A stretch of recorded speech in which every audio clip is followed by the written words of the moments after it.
തിരുവല്ല ശ്രീ വല്ലഭ ക്ഷേത്ര ഉത്സവത്തിനിടെ ആനയിടഞ്ഞു. സംഭവത്തിൽ 3 പേർക്ക് പരിക്ക്. ആന വരുന്നതിനെ കണ്ട് ഭയന്നോടിയവർക്കാണ് പരിക്കേറ്റത്. ഒരു ആനയെ തളച്ചു, മറ്റൊന്നിനെ തളക്കാൻ ശ്രമം. ഇവരുമായി മിഥുൻ മുരളി ചേരുകയാണ്. മിഥുൻ, എന്താണ് സംഭവിച്ചത്? നിലവിലെ സാഹചര്യവും?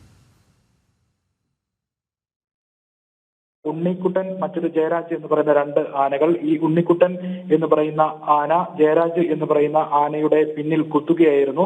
പിന്നീട് 2 ആനകളും ഈ പരിപാടി നടക്കുന്ന സ്ഥലത്തേക്ക്, കലാപരിപാടികൾ നടക്കുന്ന സ്ഥലത്തേക്ക് പാഞ്ഞു കയറി. ഈ ഭാഗങ്ങളിൽ ഉണ്ടായിരുന്ന ആളുകളെല്ലാം പരിഭ്രാന്തരായി ഓടി.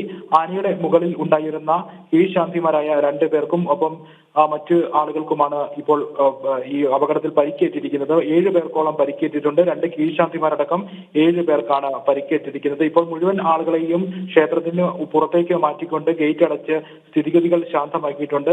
ഒരു ആനയെ തളച്ചിട്ടുണ്ട്, മറ്റൊരു ആനയെ തളയ്ക്കുന്നതിനുള്ള ശ്രമങ്ങളും നടക്കുന്നുണ്ട്. സ്ഥിതിഗതികൾ ശാന്തമാണ്. 7 പേർക്ക് നിസ്സാര പരിക്കാണ് ഉള്ളത്.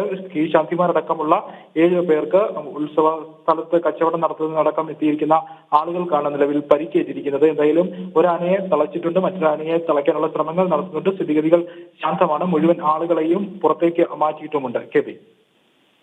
മിഥുൻ മുരളിയാണ് വിശദാംശങ്ങൾ നൽകിയത്.